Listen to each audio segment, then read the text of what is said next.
Hi hello welcome to social post. నేను మీ వాసవి ఆచార్య. So మనతో అయితే stock market analyst, mutual fund legend Arun Kumar గారు ఉన్నారనమాట. సో సార్ని ఇన్వైట్ చేసి అసలు మనం ఏ ప్లాట్ఫామ్స్లో ఇన్వెస్ట్ చేయాలి, సో ఇండివిజువల్గా ఇన్వెస్ట్ చేయాలా లేకపోతే బల్క్ అమౌంట్ ఇన్వెస్ట్ చేయాలా, ఏ యాప్స్ని మనం నమ్మాలి. సో సార్ని వెల్కమ్ చెప్పేసి వీడియోని స్టార్ట్ చేసేద్దాం. వీడియో అయితే ఎక్కడ కూడా స్కిప్ చేయకుండా ఎండ్ వరకు చూడండి. ఫ్రెండ్స్కి, ఫ్యామిలీ మెంబర్స్కి షేర్ చేయండి. ఈ రోజే ఇన్వెస్ట్మెంట్ స్టార్ట్ చేయండి.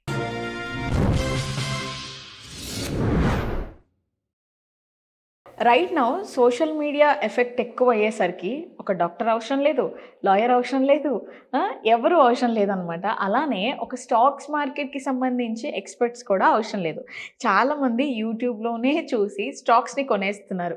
అది సేఫ్ అంటారా లేకపోతే డేంజర్ జోన్లోనే ఉన్నాము అని అంటారా? మేడం, మీరు ఒక అడవిలోకి ఎంటర్ అయ్యారు. మీకు ఇమ్మీడియట్గా కావాల్సింది ఒక లైటింగ్ కావాలి. ఒక చీకటిగా ఉన్నప్పుడు మీకు కావాల్సింది లైటింగా లేదంటే మాల పక్కన మనిషా? చెప్పాలంటే కొన్నిసార్లు రెండు యూజ్ అవుతాయి, కానీ మేజర్ థింగ్ మాత్రం లైటింగే. ఫస్ట్ ఇమ్మీడియట్గా లైట్ కావాలి. ఆ తర్వాత మీకు మనుషుల సహాయం కావాలి. ఆ తర్వాత మీకు ఏంటి గైడెన్స్ కావాలి. ఈ మూడు ఉండాలి. ఓకే. అలాగే ఇప్పుడు మీరు అడిగిన క్వశ్చన్కి మామూలుగా సపోజ్ యూట్యూబ్లో ఒక ఇన్ఫర్మేషన్ ఇస్తున్నారు అని చెప్పి మీరు అడుగుతున్నారు. సోషల్ మీడియాలో నేను ఒకటి చెప్తాను. సపోజ్ మీరు సిఎన్బిసిలో ఒక న్యూస్ చూశారు, వెంటనే మామూలుగా ఆన్లైన్లో ఒక యూట్యూబ్లోనూ మామూలుగా ఇంకోది న్యూస్ చూశారు. సపోజ్ మీరు సిఎన్బిసిలో చూసిన దానికంటే అక్కడ చూసినటువంటి న్యూస్ ముందే ఉండొచ్చు, లేదా వెనకలు ఉండొచ్చు. You are not the first person, treat that you are last person. ఎందుకంటే యూట్యూబ్లలో కానీ ఇది కానీ రిపీటెడ్ అవుతున్నాయా లేదా అనేది నీకు తెలియదు, కొత్తగా వస్తున్నాయా లేదా తెలియదు. ఒక స్టాక్ నేను చెప్తాను. ఈ మధ్య రీసెంట్గా ఒక వీడియో చూశాను.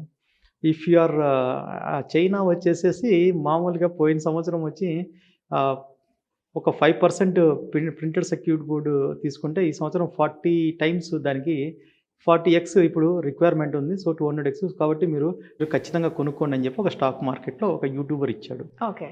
మీరు నిజంగా చూస్తే ఆ రెండు ఈరోజు డౌన్లో ఉన్నాయి. సో మీరు ఇప్పుడు చెప్పండి, మామూలుగా ఇప్పుడు ఎక్స్పోర్ట్స్ అనేది మామూలుగా ఎలా జరుగుతుంటుంది? మనము ఇప్పుడు నేను చెప్పినటువంటి అనాలిసిస్లో మీకు ఫ్యూచర్ గైడెన్స్లో ఖచ్చితంగా ఆ యొక్క విషయం మీకు తెలిసి మీరు కన్ఫర్మ్ చేసుకున్నప్పుడు మాత్రమే మీకు అట్లాంటిది ఉపయోగపడుతుంది. కాకపోతే మీడియాలో ఏంటంటే you are not the first person, you are the ఎన్నో పర్సన్ అని నీకు తెలియదు. అట్లాంటప్పుడు మామూలుగా ఆ రిపీటెడ్ న్యూసో లేదంటే ఫేక్ న్యూసో లేదంటే కరెక్ట్ న్యూసో ఇప్పుడు చెప్పేవాడికి అంత ఐడియా ఉందో లేదో కూడా తెలియదు. సో మీరు యూట్యూబ్లో ఆ రకంగా చూసుకున్నప్పుడు మీకు ప్రాబిలిటీ ఎంతవరకు ఉంటుంది అనేది మీ యొక్క విచక్షణగా వదిలిపెడుతున్నాను. కాబట్టి ఇది యూట్యూబ్లో కానీ మామూలుగా చూసి మనం మామూలుగా ఒక స్టాక్ మార్కెట్లో ఎంటర్ అవ్వాలి లేదా స్టాక్ మార్కెట్లో అది కొనాలనుకున్న మాత్రము ఏంటంటే మనము ఒక అంటే దాన్ని ఒక బ్లైండ్గా ఫాలో అవ్వడము.